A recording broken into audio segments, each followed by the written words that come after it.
Bismillahirrahmanirrahim. Assalamualaikum warahmatullahi wabarakatuh.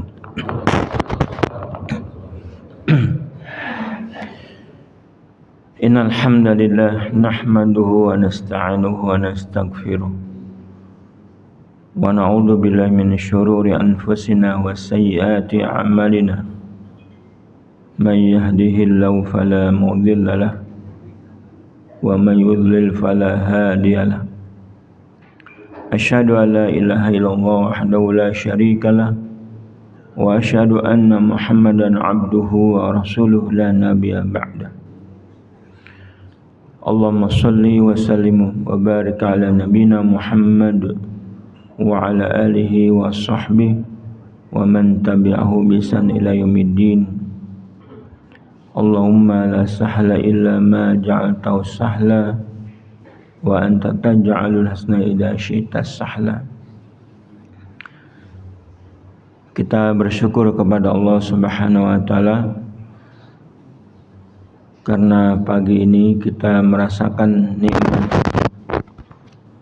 berupa hidayah, petunjuk, kesempatan dan kesehatan, dan kita berada dalam ketaatan beribadah kepada Allah Subhanahu wa taala.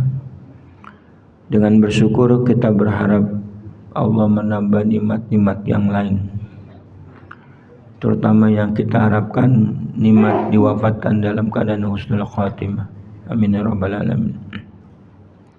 Salawat dan salam semoga tercurah buat Nabi kita Muhammad sallallahu alaihi wasallam yang telah diutus oleh Allah Subhanahu wa taala membawa kebenaran dan petunjuk untuk seluruh manusia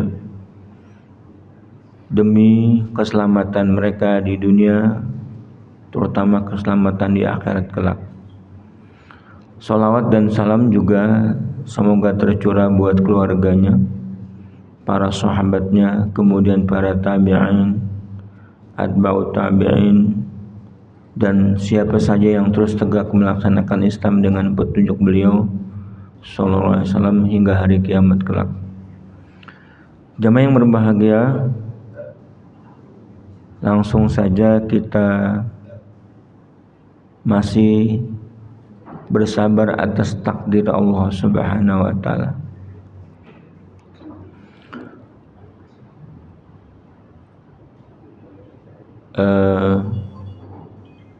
Kita lanjutkan yang kita bahas, menjelaskan tentang sabar dalam Quran dan hadis-hadis Nabi dan pendapat para a'immah, melengkapi apa yang mesti dipegang oleh kaum mukminin ketika musibah datang.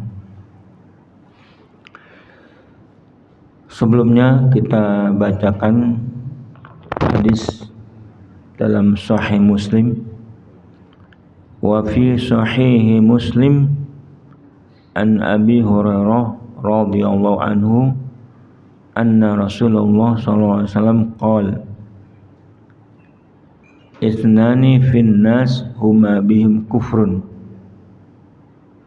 at-ta'nu fin nasab wa niyaha 'anil mayyit.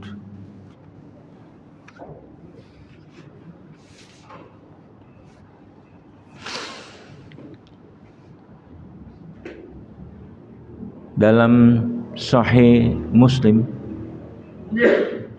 dari Abu Hurairah radhiyallahu anhu, Rasulullah SAW bersabda, dua perkara pada manusia yang merupakan kekufuran Satu, mencela nasab, yang kedua niyaha terhadap mayit. Ini perlu dijelaskan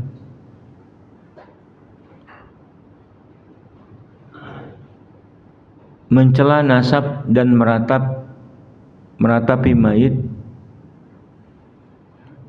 merupakan kedua kekufuran yang dilakukan oleh manusia. Nabi mengatakan masih ada di antara manusia, termasuk umatnya, pengikutnya, karena keduanya merupakan perbuatan jahiliyah.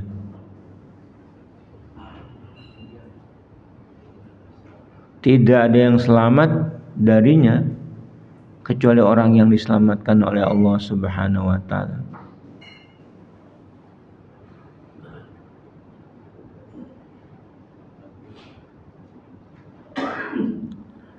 Tetapi dengan keterangan ini Nabi mengatakan kufrun, artinya berbeda dengan hadis yang lain yang misalnya kata-kata kufur itu disertakan alif lam ta'rif, bentuknya ma'rifat, seperti hadis laisa bainal abdi wa bainal kufri awi syirki illa tarakus shalah. Tidak ada pembatas antara seorang hamba dengan kekufuran atau syirik kecuali meninggalkan sholat. Dalam hadis ini Nabi mengatakan orang yang meninggalkan sholat al-kufru. Dalam hadis tadi ya, meratapi mencela nasab dan meratapi mayat enggak pakai alif lam. Artinya ada perbedaan. Perbedaannya jelas. Kalau al-kufru pakai alif lam ma'rifat itu mengatakan kufur yang menyebabkan pelakunya keluar dari Islam, kufur akbar. Tapi kalau mencela nasab dan meratapi mayat, kufrun yang tidak menyebabkan pelakunya keluar dari Islam. Orang ada yang meratapi mayat ketika ditinggal oleh orang dekatnya, seperti istri meratapi suaminya. Mungkin masih ada. Orang yang mencela nasab masih ada. Apakah kufur? Tidak. Kalau semata perbuatan itu dilakukan tanpa mengingkari pokok-pokok Islam. Jadi hadis ini mengatakan finnasi huma bihim kufrun, kekufuran, dosa besar.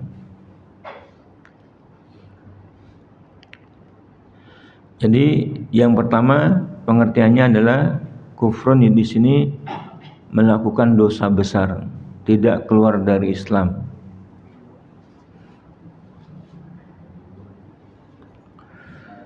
Yang kedua, ta'nu yang pertama, keterangan yang pertama, at-ta'nu fin nasab, menghina keturunan. Misalnya orang mengatakan dia bukan anak fulan, padahal nasabnya terbukti kepadanya, padahal orang tuanya adalah betul dia. Nah, kalau tidak berdasarkan fakta, tidak berdasarkan penelitian ilmiah, berarti dia sudah melakukan kemungkaran dengan mencela nasabnya. Nah, sekarang ini lagi rame tentang nasab Ba'lawi. Katanya Ba'lawi itu bukan keturunan, bukan dzurriyyat Rasulullah SAW. Mana yang benar?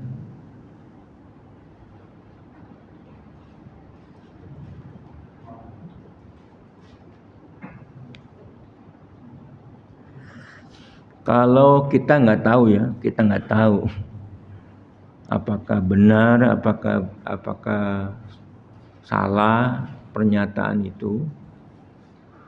Tetapi kita berpegang kepada pendapat-pendapat ulama yang masyhur.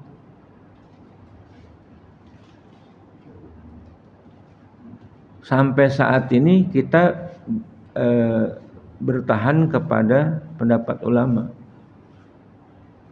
Kalau tidak ada di Quran dan di hadis, maka pendapat ulama lah yang banyak yang dipakai. Nah,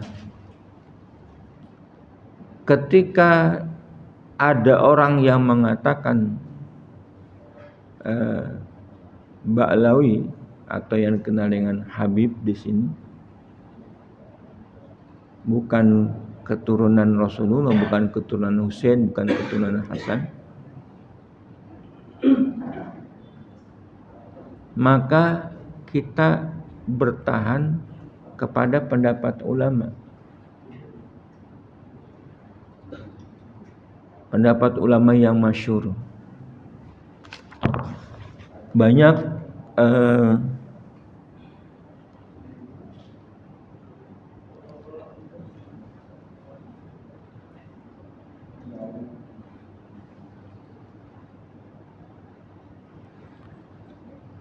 banyak sekali pendapat ulama yang mengatakan bahwa Ba'lawi itu betul keturunan dari Rasulullah SAW.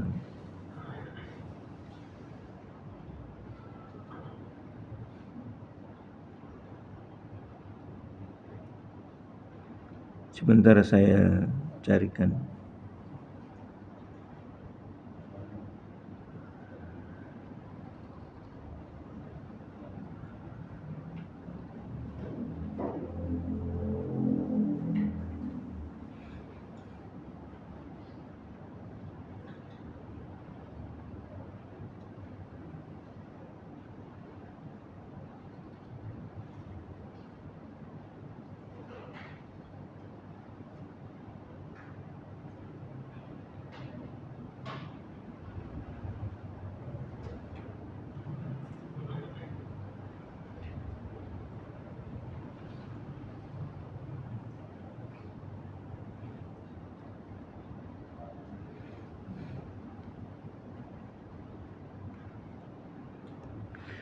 Jadi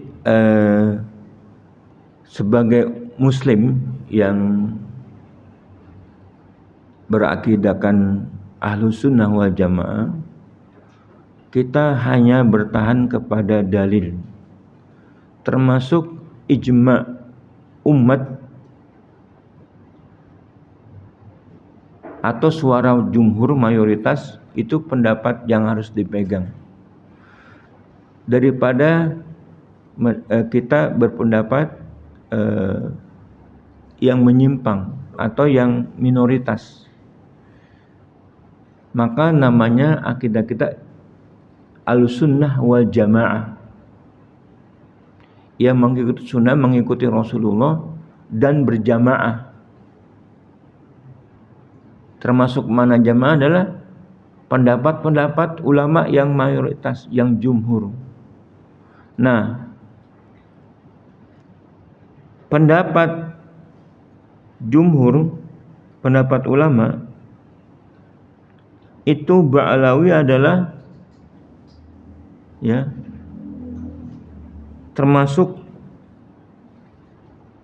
dzurriyyat Rasulullah SAW.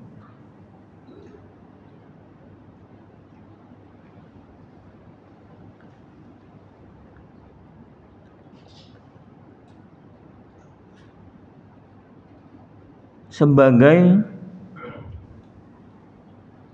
mereka bernama adalah Alawi bin Ubaidillah,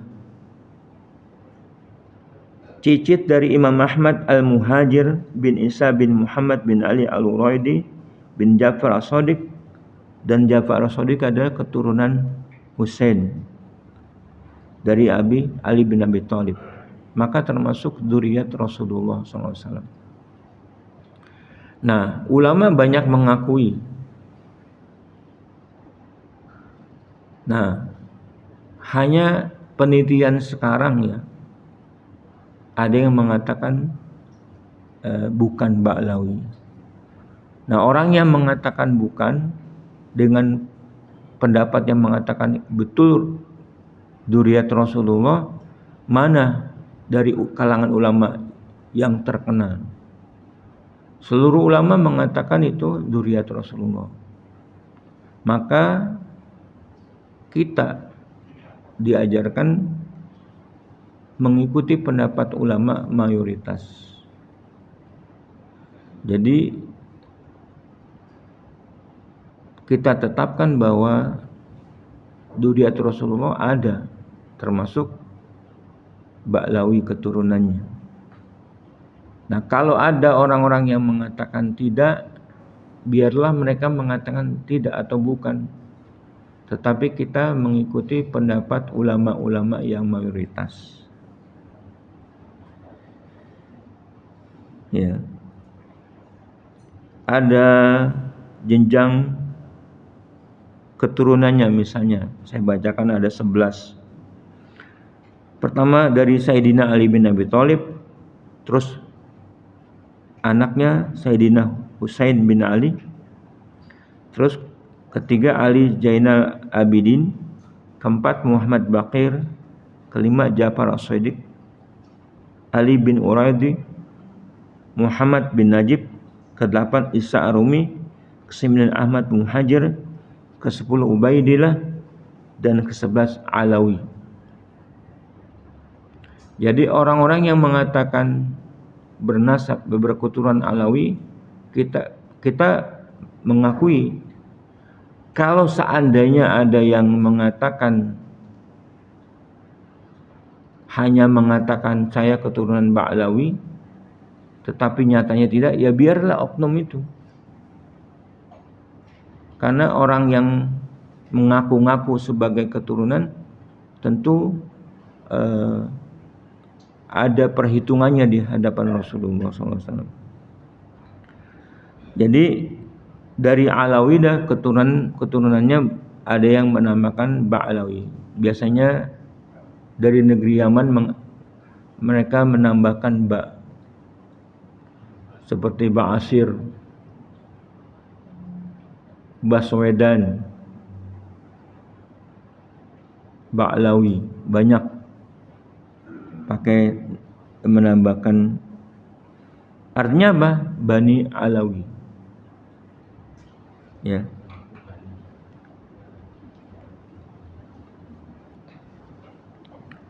Termasuk yang ada di Indonesia banyak sekali keturunan Ba'lawi. Habib Husain bin Abu Bakar Al-Idrus, Habib Umar bin Hafiz Yaman, Habib Ali Kuitang, Habib Abdullah bin Alwi Al-Haddad, dan masih banyak lagi keturunan Ba'lawi.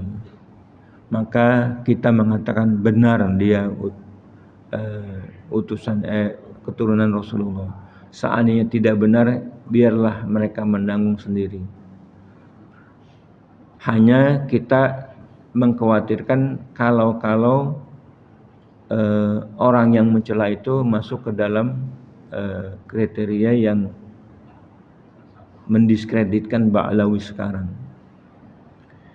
Nah, karena Rasulullah SAW masih ada di tengah manusia dua sifat jahiliyah, diantaranya mencela nasab. Jadi kita hanya beriman berdasarkan Quran, berdasarkan hadis, berdasarkan ijma sahabat, berdasarkan ijma umat. Itu yang diperintahkan kepada kita.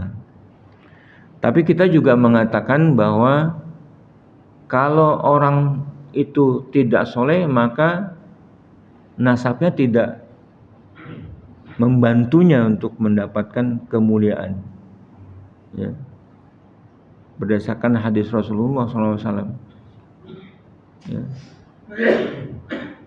Nasab itu tidak bakal membantu kalau tidak dibarengi dengan amal soleh. Kalau keturunan Rasulullah sekalipun, kalau tidak menyertakan ketakwaan amal soleh, maka Rasulullah tidak bisa membantu. Ya. Rasulullah tidak bisa membantu orang yang hanya mengandalkan nasab tanpa beramal soleh. Nah, itu kita pegang. Tapi dalam penetapan nasab ini kita berprinsip bahwa mengikuti ulama. Nah, di Indonesia sedang terjadi. Kenapa? Saya menduga itu isu yang ditiupkan, isu yang dibesar-besarkan. Karena orang ini ada, ya saya sebut aja, PKI sedang memainkan isu itu.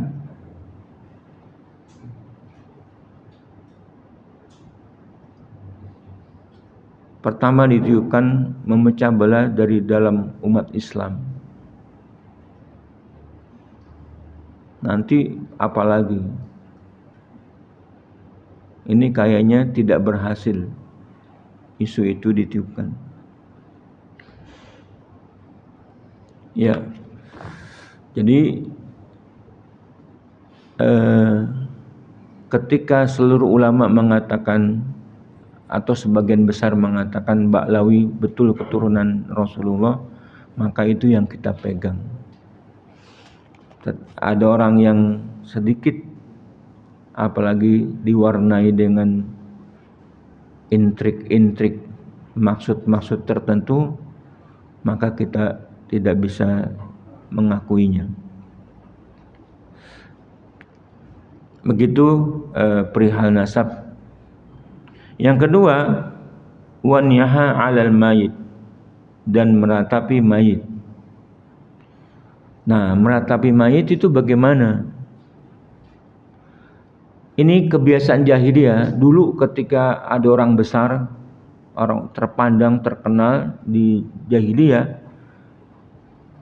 maka wanita-wanita pada keluar sambil merobek kerah bajunya, merobek bajunya, menampar pipinya. Itu yang dikatakan niyaha. Bukan orang yang menangis terseduh-seduh di depan mayat suaminya misalnya, atau bapaknya misalnya. Menangis itu satu rahmat dari Allah Subhanahu wa taala. Orang bisa menangis itu bentuk rahmat Allah Subhanahu wa taala. Nah, Nabi mengatakan hati ini punya rasa kasih sayang. Maka wajar orang menangis ketika ditinggal kematian orang yang dicintainya. Tapi meratap itu, niyaha itu bukan termasuk itu. Nah, kebiasaan jahiliyah dulu, wanita-wanita pada keluar dengan mengatakan, bagaimana hidup saya tanpa Fulan, bagaimana si Fulan sudah meninggal, bakal ada mara bahaya, begitu. Dengan menampar pipi, dengan merobek-robek baju, niyaha begitu. Ada nggak yang melakukan itu? Mungkin ada, tapi tidak secara umum. Yaitu, jadi niyaha itu menangis dengan meraung-raung dan mengungkit-ungkit kebaikan mayat.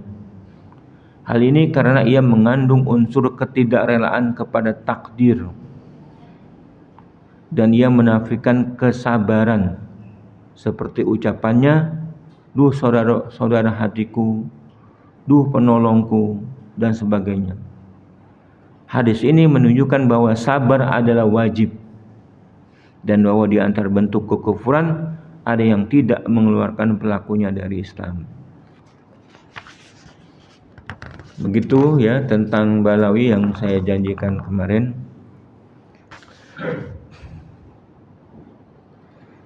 Hadis berikutnya tentang orang yang tidak sabar juga, tentang takdir Allah Subhanahu wa taala. Walahuma 'an Ibnu Mas'ud marfu'an wa laysa minna man dzarabal khudud wa syaqqal juyub wa da'a bid'awal jahiliyah. Bukan termasuk golongan kami orang yang menampari pipi, merobek-robek kerah baju dan berucap dengan ucapan jahiliyah.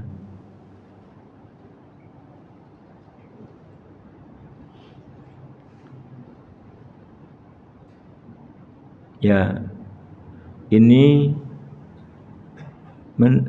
penjelasan tambahan dari hadis bahwa intinya seseorang ketika ditimpa kemalangan, mereka seolah-olah tidak percaya kepada keputusan Allah, takdir Allah. Kalau di jahiliyah menampar pipi, ya, merobek-robek kerah baju dan berucap dengan ucapan jahiliyah, itu termasuk mereka intinya tidak menerima takdir Allah Subhanahu wa taala. Sekaligus mereka menghilangkan kewajiban sabar.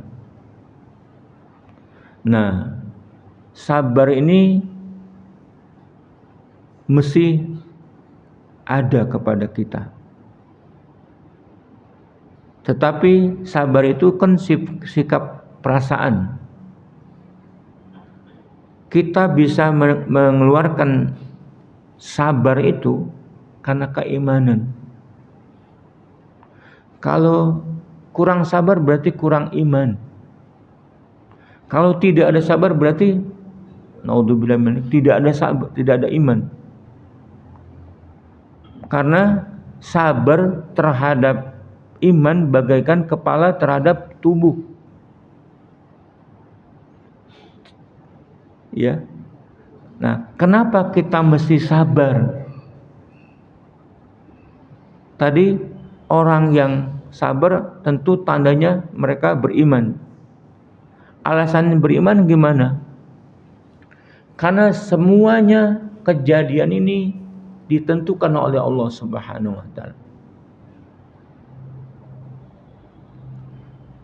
Kejadian di dunia ini ditentukan oleh Allah Subhanahu wa taala. Bahkan sudah ditentukan sebelum kita diciptakan. Allah Maha tahu apa yang akan terjadi kepada kita sendiri masing-masing, yang sedang terjadi dan yang akan terjadi.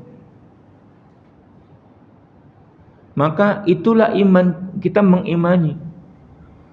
Tidak ada lain bagi kita kecuali sabar.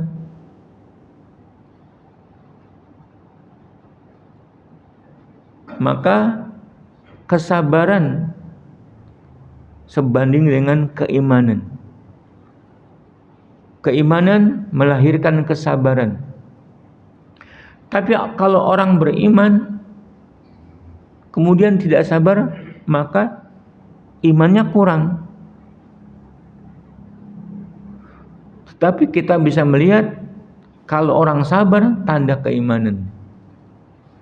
Tapi kalau sudah ada iman, belum tentu orang menjadi sabar. Nah, tidak ada imannya karena tidak mengimani bahwa ini sudah diputuskan oleh Allah Subhanahu wa taala. Banyak sekali ayat dan hadis bahwa Allah sudah menentukan keputusan ke atas kejadian-kejadian terutama di antara manusia.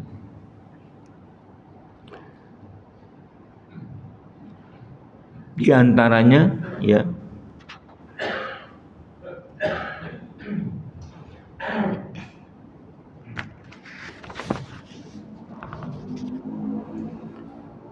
Allah menentukan takdir kepada kita, apa yang baik atau yang buruk. Syarra wa dharra, sarra wa dharra. Kewajiban kita hanyalah bersabar dan bersyukur. Kalau ditimpa kesenangan, bersyukur. Ditimpa kesulitan, bersabar. Karena semuanya ditentukan oleh Allah Subhanahu wa taala. Yang Allah tentukan selalu baik. Ya, yang ditentukan oleh Allah selalu baik. Sekalipun dirasakan oleh kita yang merasakan itu sulit, tidak baik. Seperti kecelakaan. Kecelakaan itu tidak baik, tapi bagi Allah baik. Maksud baik gimana? Dengan kecelakaan itu orang bisa introspeksi.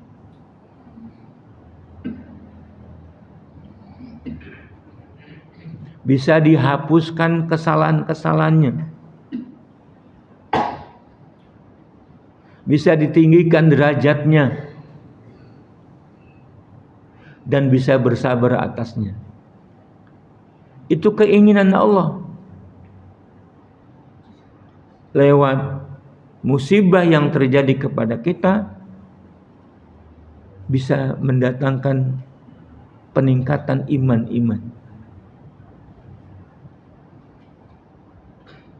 Ujian dalam sebuah keterangan dalam satu hadis lain, wa idza arada Allah bi 'abdihi asyarra wa idza arada Allah bi 'abdihi khair ajjalal uqubah fid dunya wa idza arada bi 'abdihi syarra amsaka anhu bidambi hatta yuwafi bihi yaumal qiyamah. Jika Allah menghendaki kebaikan bagi hambanya, maka dia akan menyegerakan hukumannya di dunia. Jika Allah menghendaki keburukan bagi hambanya, maka dia menahannya darinya karena dosanya, sehingga dia membalasnya dengan sempurna pada hari kiamat. Nah, dari hadis ini, kalau orang terus-terusan diberikan musibah, tandanya Allah mencintainya. Tandanya Allah menghendaki kebaikan kepada orang itu. Misalnya orang hidup sengsara, kesana kemari susah. Apa yang dia didapatkan? Hidup di dunia ini memang penuh ujian. Dari ujian itu, apakah orang mampu mengambil hikmahnya? Jadi dengan ujian itu, seseorang bisa mendatangkan derajatnya lebih tinggi apabila ujian dia mensyukuri. Mensyukuri sekalipun musibah. Dia syukuri karena atas musibah itu dia bisa jadi sabar. Dia bisa jadi ditinggikan derajatnya, dihapuskan dosa-dosanya. Dalam sebuah keterangan yang lain Rasulullah bersabda, idza ahabba Allah bi 'abdi ibtalahu. Seandainya kalau Allah mencintai seorang hambanya, maka diujinya dia. Maka bersyukur setelah kesabaran. Langkah pertama, orang sabar ketika diuji. Karena kesabaran itu wajib. Nah, setelah dia dapatkan, dia bersyukur ketika mendapatkan musibah. Karena musibah itu menjadikan dia sabar, ditinggikan derajatnya, dihapuskan kesalahannya, tanda Allah mencintainya. maka itu bersyukur. Tidak melulu ketika ujian datang mengeluh orang. Maka orang yang beriman, yang tinggi imannya, mereka bisa mengatakan bersyukur terhadap ujian yang pahit.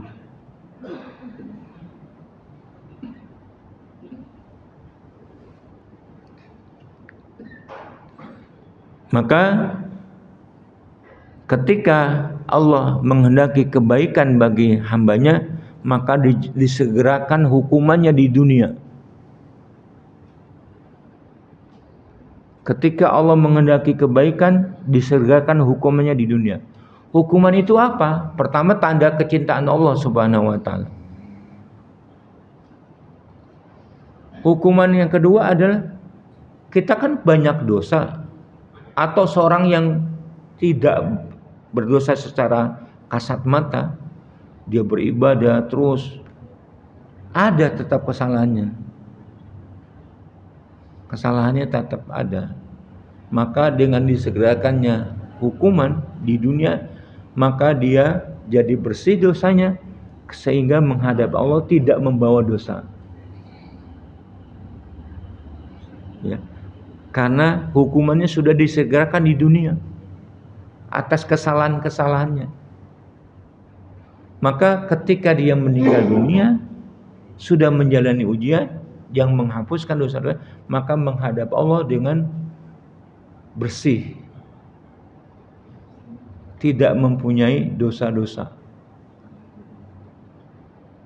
Tetapi kalau Allah menghendaki keburukan bagi hambanya, maka ditahan, tidak diberikan ukubah.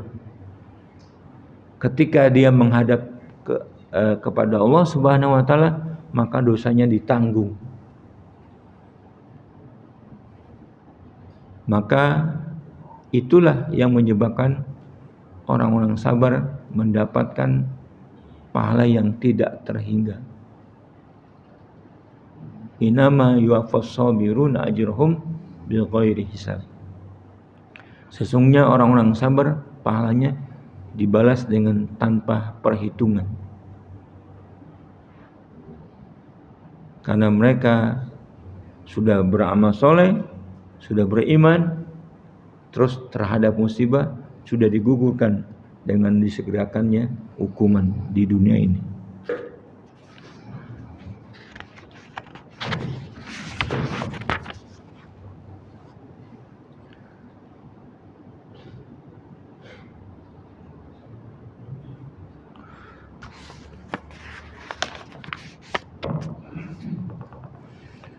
Jadi seseorang yang hidup mendapatkan ujian terus menerus bisa bersyukur. Itu iman yang tinggi, yang paling asal, ya, standar iman. Kalau mendapat ujian bersabar, itu standar iman orang beriman. Kalau tidak sabar terhadap ujian, mereka mengatakan sebagai imannya kurang atau tidak ada sama sekali.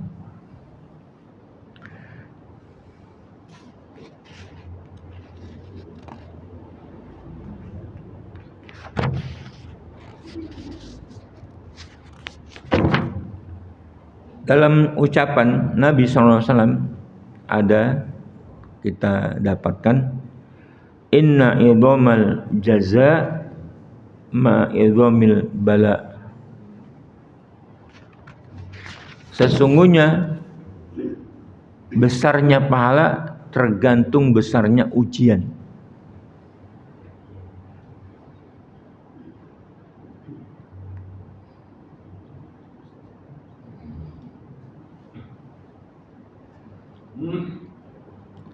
Ini hadis potongan, diriwayatkan oleh Imam Tirmidzi. Rasulullah mengatakan sesungguhnya besarnya pahala tergantung besarnya ujian. seterusnya.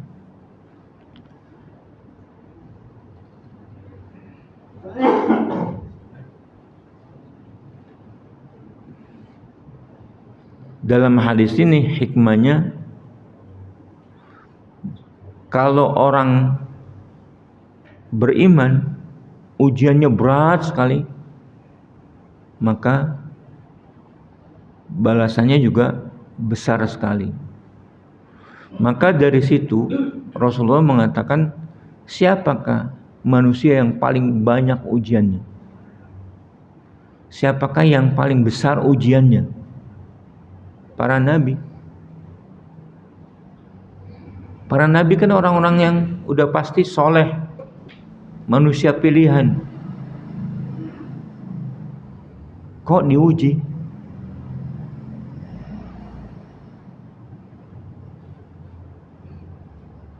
Terutama Rasul Ulul Azmi. Rasul Ulul Azmi itu mereka yang tetap sabar di tengah ujian yang banyak. Nabi Nuh, Nabi Ibrahim, Nabi Musa, Nabi Isa, dan Nabi Muhammad SAW. Yang lebih besar lagi, paling besar adalah ujian terhadap Nabi SAW. Ujiannya paling besar.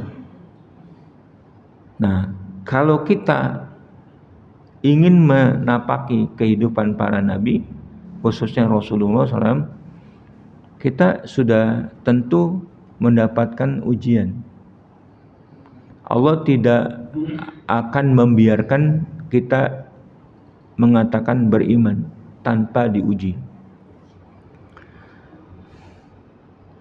Maka dalam hal itu terkandung anjuran berharap baik dan menduga baik kepada Allah, husnudzon dalam apa yang ditetapkan untuk kita.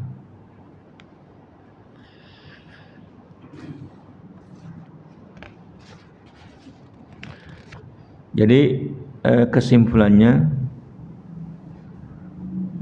kalau mendapat ujian, barang siapa ridho, maka baginya ridho. Barang siapa yang marah, maka Allah juga marah.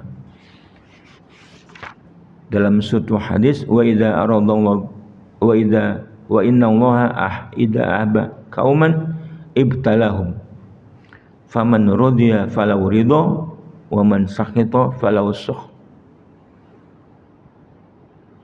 Allah akan bila mencintai suatu kaum, niscaya dia akan menguji mereka. Barang siapa ridho dengan ujian, maka dia akan mendapatkan keridhaan Allah. Dan sebaliknya, barang siapa yang marah, maka dia akan mendapatkan kemarahan Allah Subhanahu wa taala. Jadi sudah jelas bahwa kita mesti sabar terhadap ujian dan terhadap hidup ini. Ya. Karena dunia ini sementara, ujian yang kita rasakan juga sementara. Maka kesabaran itu sudah menjadi milik orang-orang beriman.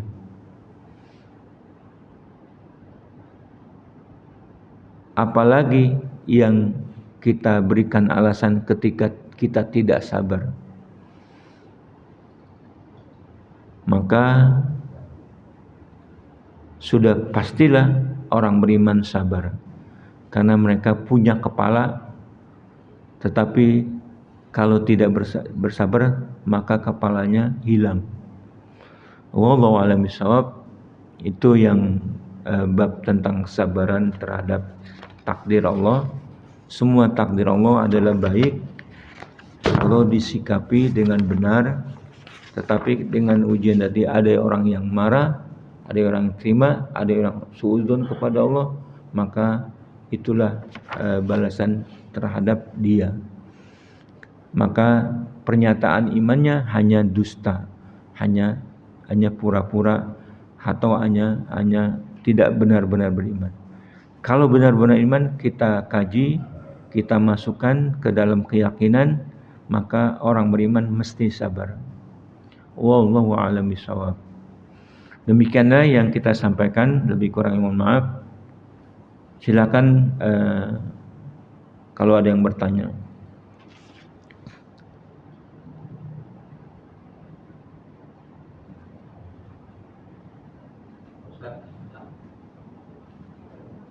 Ya. Tentang sabaran itu terjadi pada kejadian pertama itu pada sabar itu ada pada tindakan pertama. Karena ya kebanyakan orang itu pada saat kejadian dan banyak nanti belakangan pikir-pikir. Iya. Memang kejadian pertama, kejadian sabar itu inda sadmatil ula.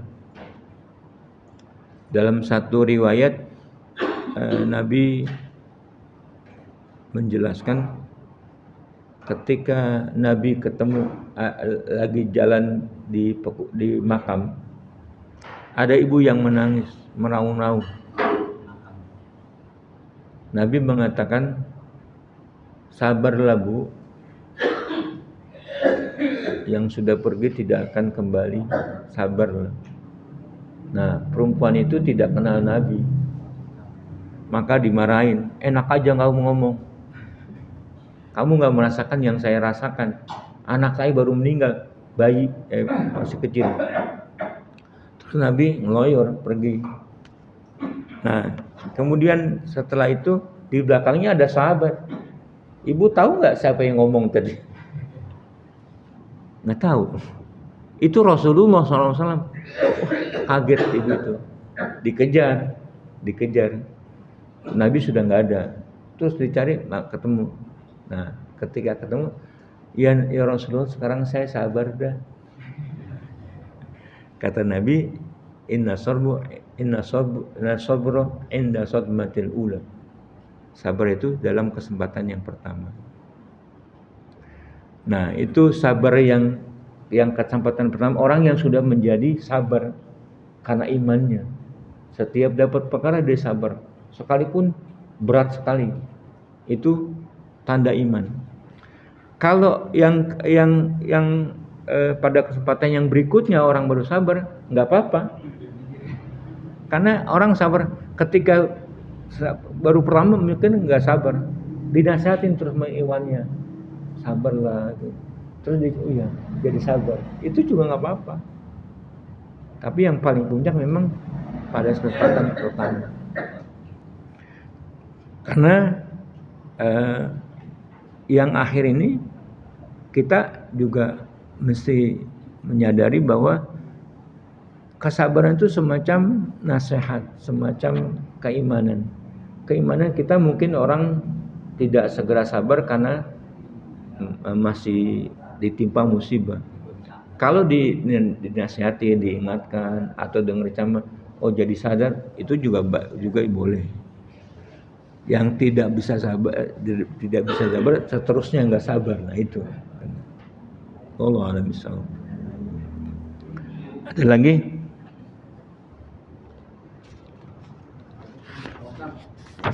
Salah ada di ayat bahwa kebaikan itu dari Allah dan keburukan dari kamu sendiri. Gimana?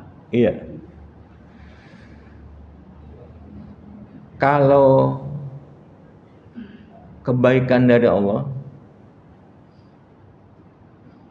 kalau keburukan dari diri kamu sendiri. Ada ayat.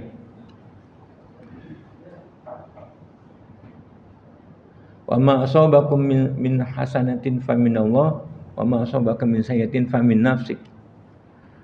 Apa saja musibah kebaikan itu datang dari Allah.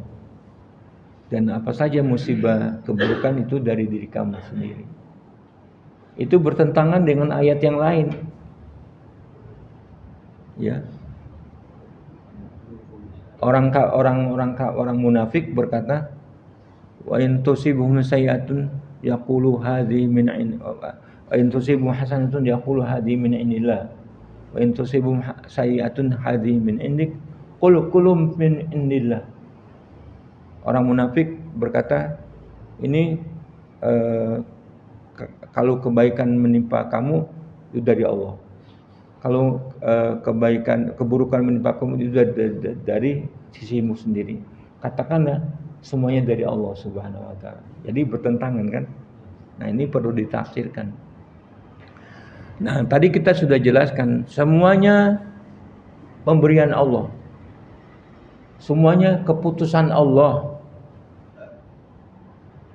Ya. Itu yang mana keputusan Allah? Yang iradah kauniyah.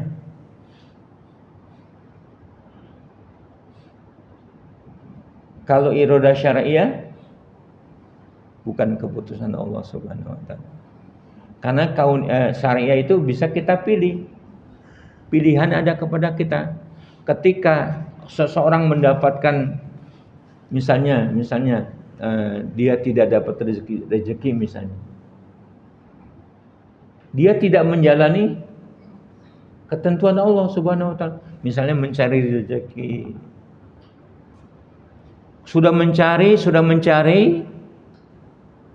itu keputusannya kepada Allah. Mencari rezekinya itu syariat. Keputusannya adalah kauniyah. Jadi dibedakan. Ya. Terus kalau orang misalnya naik motor ugal-ugalan misalnya, terus tertabrak, apa kita katakan semuanya dari Allah? Memang pada akhirnya semua keputusan dari Allah, tetapi ada andil. Nah, itu yang kita katakan munafik. Yang salah. Kalau kebaikan terjadi kepada kamu dari Allah, kalau keburukan dari kamu diri sendiri. Qul min indillah. Nah, ayat itu dalam surat yang sama ya mengatakan bahwa dari hadis semuanya kebaikan dari Allah. Terus keburukan tidak dikembalikan kepadamu. Nah, itu mengenai keputusan syariat.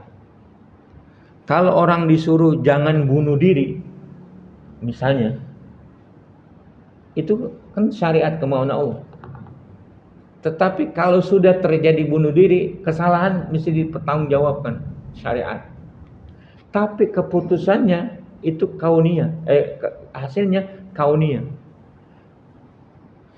Apa orang bunuh diri kita katakan bukan keputusan Allah? Keputusan Allah. Tetapi Allah kenapa tidak membolehkan bunuh diri? Padahal keputusan Allah Subhanahu wa taala. Nah, ini ada orang yang keliru. Kalau tidak dipahami ada kehendak Allah yang bersifat syariat, ada kehendak Allah yang bersifat kauniyah. Bunuh dirinya itu dia punya niat, punya maksud dalam keadaan kepepet, itu kehendak dia. Yang Allah larang. Orang berputus asa, orang punya niat bunuh diri dilarang oleh Allah. Nah, larangan Allah itu keinginan syariat. Tapi sudah kejadian dia bunuh diri, maka dikatakan keputusan Allah mengizinkan dia bunuh diri.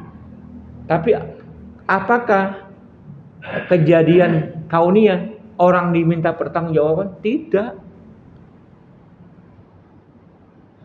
Orang diminta pertanggungjawaban kenapa bunuh diri? Enggak. Allah enggak tanya. Tadi yang syariatnya ditanya. Kejadiannya bunuh diri Allah enggak pernah tanya. Tapi seseorang ditanya dengan syariat. Itu yang diminta pertanggungjawaban. Kenapa kamu tidak bersabar? Kenapa kamu tidak husnudzon kepada Allah? Kenapa kamu tidak macam-macam? Itu syariat semuanya.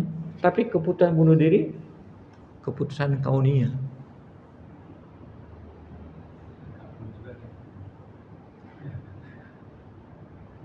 Begitu kan? Bunuh diri itu keputusan Allah. Bunuh diri seseorang itu keputusan Allah Subhanahu wa taala. Apa antum mengatakan bukan keputusan Allah itu? Kalau bukan keputusan Allah, keputusan siapa? Keputusan pribadi, diri sendiri. Berarti keputusan Allah kalah dengan keputusan diri sendiri. Lebih celaka itu. Di dalam akidah Ahlussunnah menetapkan ada irodah syar'iyah, ada irodah kauniyah. Tapi orang-orang yang qadariyah bisa keliru. Orang-orang yang jabariyah bisa keliru. Maka Ahlussunnah wal Jamaah berdiri di tengah-tengah. Ada keinginan syariat, ada keinginan kauniyah. Kalau keinginan kauniyah semuanya orang terjadi kepada kita. Ya. Bukan tanda kecintaan Allah Subhanahu wa taala. Orang diberikan banyak bukan kecintaan. Kecintaannya adalah yang sesuai dengan syariat. Orang dengan diberikan hidup yang enak, dia jadi ibadah, jadi bersedekah, banyak beribadah terus, maka Allah tambah. Karena keputusan kauniyah beda dengan keputusan syariat. Iya, bisa dipahami? Bingung ya? Bingungnya di mana? Kita mesti membedakan keinginan syariat dan keinginan kauniyah. Misalnya begini, bunuh diri tadi. Kan orang mesti tahu bunuh diri dilarang oleh Allah Subhanahu wa taala. Dilarang kan bunuh diri? Dilarang enggak? Dilarang. Karena bunuh diri dengan bunuh diri orang itu putus harapan. Putus harapan. Allah tidak menghendaki orang putus harapan. Husnuzon tidak boleh. Wa ma ya'asi rahmatillah illa qaumul kafirun. Orang yang berputus asa dari rahmat Allah itu orang-orang kafir. Allah larang orang beriman menjadi putus asa. Nah, kenapa bunuh diri dilarang? Ya karena berputus asa dari kehidupan, dari rahmat Allah Subhanahu wa taala. Nah, orang mesti enggak boleh bunuh diri. Itu kan syariat. Tetapi kejadian orang bunuh diri keputusan Allah Subhanahu wa taala. Nah, apakah kejadian bunuh diri ini akan diminta pertanggungjawaban? Tidak. Yang diminta pertanggungjawaban niatnya apa? Orang lagi berjihad saja, berjihad. Para sahabat mengatakan itu mati syahid. Tapi Rasulullah dapat informasi dari Jibril, tidak. Karena ketika dia merasakan sakit yang luar biasa dari pedang musuh, dia menusukkan lebih dalam. Nah, itu niatnya. Niatnya apa? Dia untuk mengakhiri hidupnya. Syariat tindakannya itu.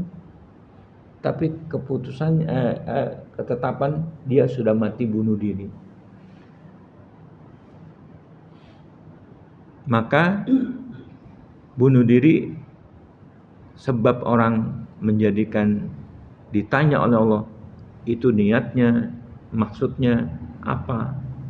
Dengan bunuh diri tadi sahabat tadi dia mengatakan menghindari rasa sakit, maka ditetapkan sebagai ahli neraka. Padahal dia mujahid, padahal dia orang-orang soleh, padahal dia sahabat, tetapi akan diminta pertanggungjawaban karena niatnya. Maka yang keputusan Allah yang bersifat kauniyah tetap baik. Misalnya, ketetapan Allah sudah pasti terjadi kalau orang itu ditakdirkan bunuh diri. Karena keputusan Allah. Tapi niatnya apa? Kalau tidak dibarengi niat, ya tidak terjadi.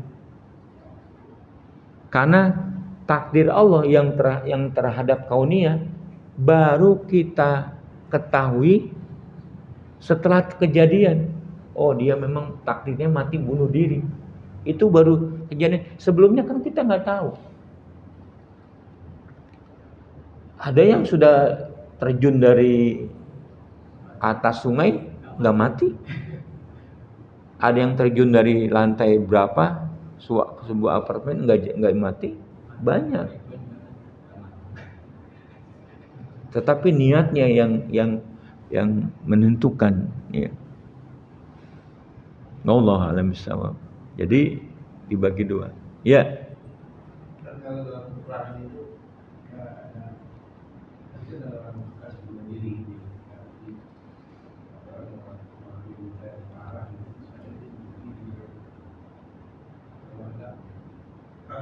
saudaranya meringankan dia itu keluarnya itu saudaranya sendiri itu nolong itu. Jadi tiga itu punya kondisinya udah kaya gitu kan. Menghindari Iya. misalkan apa nanti diinterogasi segala macam gitu. Akhirnya saudaranya dibunuh aja itu. Saudaranya yang udah.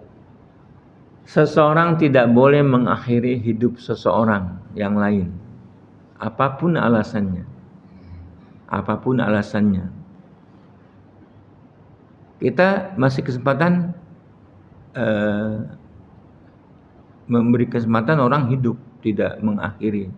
Sekalipun penderitaannya sangat luar biasa. Kita mungkin sedih, tapi enggak kita akhiri. Kecuali pendapat ahli medis. Ahli medis kalau ini misalnya di rumah sakit ya, dia daripada menderita dicabut ya. Enggak. Orang keluarganya menginginkan tidak begitu. Mesti tetap diupayakan. Artinya orang meninggal karena Allah Subhanahu wa taala.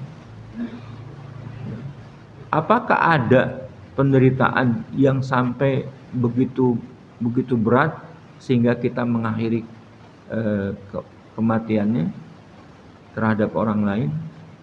Enggak ada. Sekalipun beratnya luar biasa, tetap kita milih hidup. Maka doa Nabi, ya Allah, seandainya kalau engkau tahu hidup itu lebih baik buat aku, hidupkanlah. Seandainya kematian itu lebih baik buatku, maka wafatkanlah. Maka pilihan itu kan tetap pilih hidup. Yang mematikan, yang mewafatkan ada Allah. Maka kita serahkan kepada Allah. Kalau dia masih misalnya susah sekali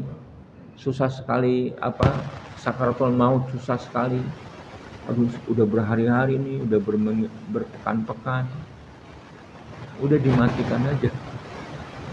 Enggak boleh, tetap enggak boleh.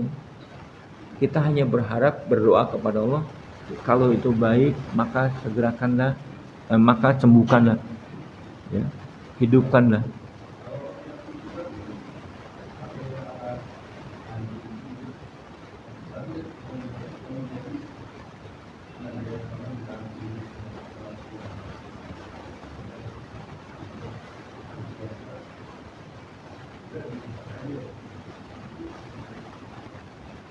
Ya, keputusan medis kan mereka tidak ingin bertanggung jawab kecuali keluarga yang menginginkan.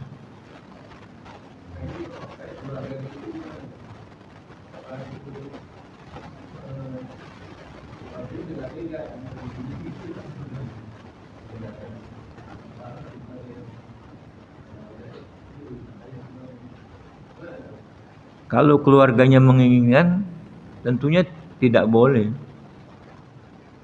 Kan orang medis kan tidak bisa memutuskan kecuali keluarganya. Nah, kalau alat itu sebenarnya sudah mati, orangnya sudah mati, cuma dibantu alat yang bergerak alat saja, maka si keluarga tidak menyuruh kematiannya. Tetapi kalau masih ada tanda-tanda hidup misalnya, kalau dilepas orang bisa hidup, nggak boleh. Keluarganya menyuruh dia diwafatkannya daripada biayanya bengkak. Biayanya biasanya pertimbangan biaya. Nah, jadi ini masih dilematis sampai sekarang tentang mencabut alat yang mempertahankan hidup seseorang, alat bantu masih polemik sampai sekarang. Apakah itu boleh atau tidak boleh? Nah, alasannya ahli medis ya keluarganya. Nah, keluarganya gimana? Keluarganya sebaiknya tidak mengizinkan. Kalau seandainya itu alat masih bisa membantu ketika dilepas. Kalau ketika dilepas masih hidup, ya masih hidup dia. Kalau ketika dilepas sedikit mati, namanya itu yang hidup alatnya. Sebenarnya sudah mati lama. Seperti itu pangeran di Saudi berapa puluh tahun itu. Nah, intinya kita tidak menyuruh orang segera dimatikan. Kembalikan kepada Allah. Ada hadis kalau ini baik, lebih baik buat dia agamanya, hidupkanlah ya Allah. Kalau seandainya mati itu lebih baik buat dia, buat agamanya, maka wafatkanlah segera. Itu aja doa kita. Jadi keluarganya kalau menginginkan kematian itu tidak boleh. Tapi masih polemik sampai sekarang. Allah yang maha teliti menghisap. Apakah keluarganya ini termasuk orang yang menyuruh kematian atau tidak? Allah yang lebih tahu cara menghisapnya. Wallahu a'lam bishawab. Kita akhiri ya. Ya sudah waktunya. Kita akhiri, mudah-mudahan bermanfaat. Subhanakallahumma rabbana wa bihamdika asyhadu an la ilaha illa anta astaghfiruka wa atubu ilaik. Assalamualaikum warahmatullahi wabarakatuh.